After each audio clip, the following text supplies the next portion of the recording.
जय श्री कृष्ण स्टूडेंट। मैं चिराग Solanki engineering mathematics के अंदर आपका स्वागत करता हूं। आज का हमारा टॉपिक है double integration in polar coordinates. Okay, so example ले रहे हैं हम। एग्जांपल है हमारा फर्स्ट ये, जिसके अंदर है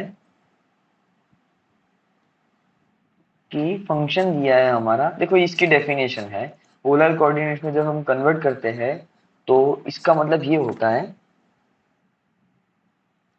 उसमें इंटीग्रेशन करना है तो हम थीटा लेंगे और हम एंगल निकालेंगे और रेडियस निकालेंगे उसके अकॉर्डिंग।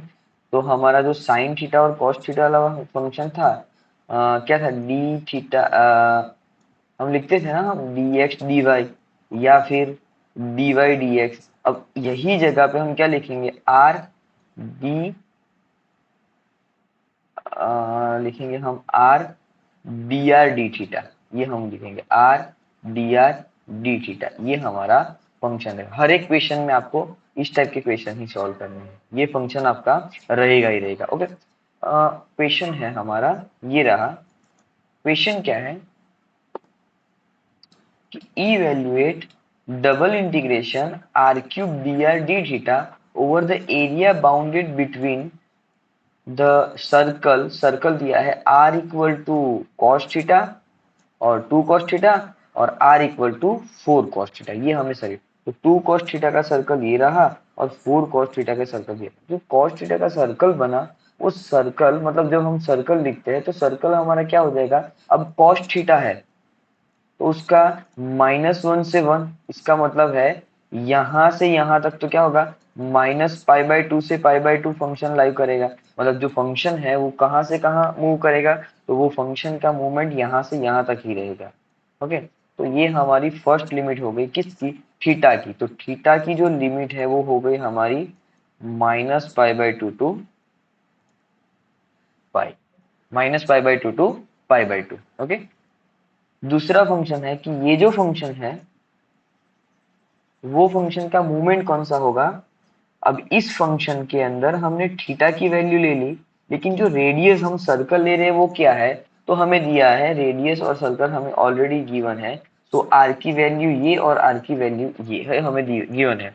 तो हम क्या करेंगे, सबसे पहले इस टाइप का कुछ एग्जांपल हो तो सबसे पहले जो हाईएस्ट वैल्यू है वो हमारी अपर लिमिट, जो लोएस्ट वैल्यू है वो हमारी लोअर लिमिट हम कंसीडर करेंगे। तो ये हो गए हमारी लोअर लिमिट और ये हो गई हमारी अपर लिमिट। इतना थोड़ा इस टाइप के एग्जांपल में याद रखो। अपर लिमिट लोअर लिमिट हमने अप्लाई कर दी तो हमारा फंक्शन होगा, देखो यहाँ पे π/2 है तो हमारी फॉर्मूला है -a to a f of x dx। तो इसको हम कैसे सॉल्व कर सकते हैं, तो 0 to a f of x dx। तो यहाँ पे हमें 2 मल्टीप्लाई करना है तो हमने यहाँ पे 2 मल्टीप्लाई किया है। 0 to π/2 ये फंक्शन एज इट इज और ये इसको सॉल्व करेंगे। अब ये r क्यूब है तो उसका हो जाएगा r रेज टू मतलब x raise to n plus 1/n+1। ये इसका सॉल्यूशन है। तो सॉल्यूशन 4/4, 2 कैंसिल आउट, अभी मत करो एज इट इज रखो। तो आया 0 to π/2 और ये 2 टाइम्स जो हमने पहले लिखा था वो। अब कॉस और कॉस, अब अपर लिमिट लोअर लिमिट जब हम पुट करेंगे तो यहाँ पे हो जाएगा कॉस की पावर 4। अब थोड़ा हमें लिखना पड़ेगा, वो मैं यहाँ पे लिखता हूँ।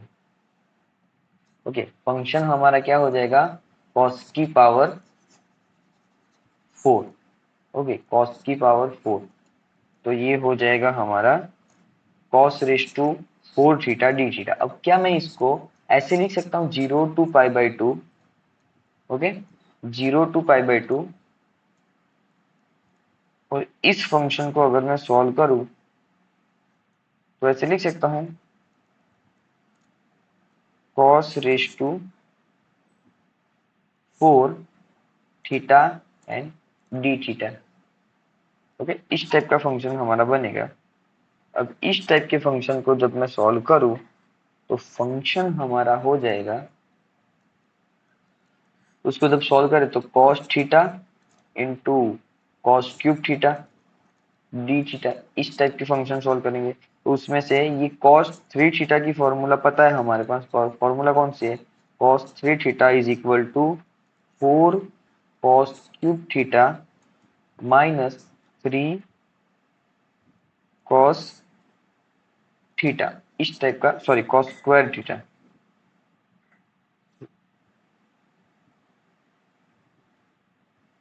ओके, अब हम कॉस क्यूब थीटा की फॉर्मूला लिखे तो फॉर्मूला है हमारी कॉस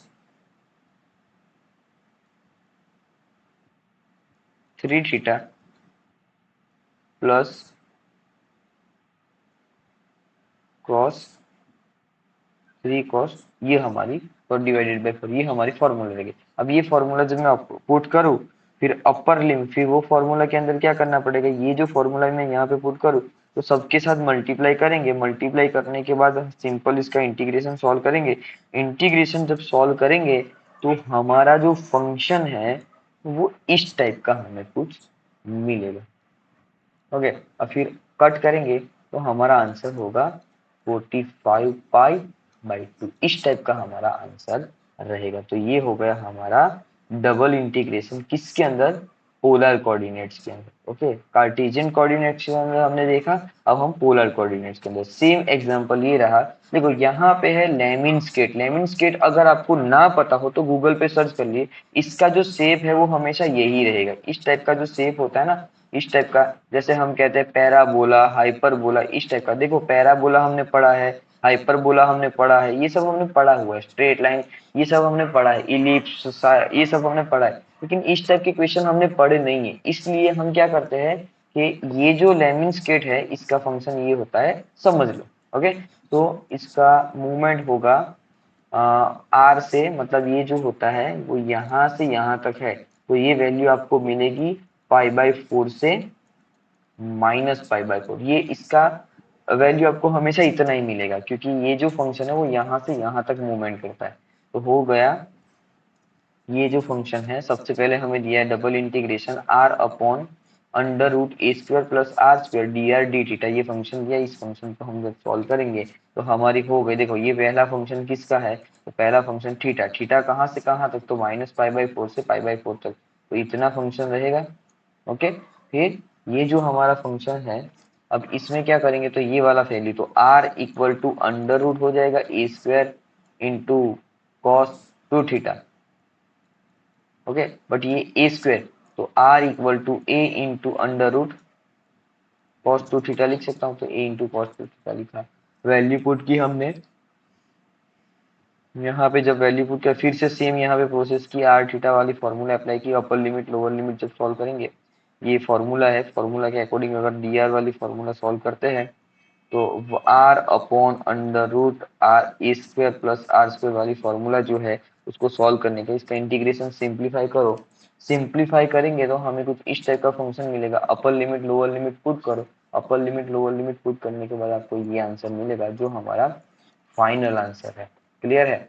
नेक्स्ट एग्जांपल ये है, आप सिर्फ ट्राई कीजिए। ओके, धन्यवाद स्टूडेंट, जय श्री कृष्ण, जय श्री राम।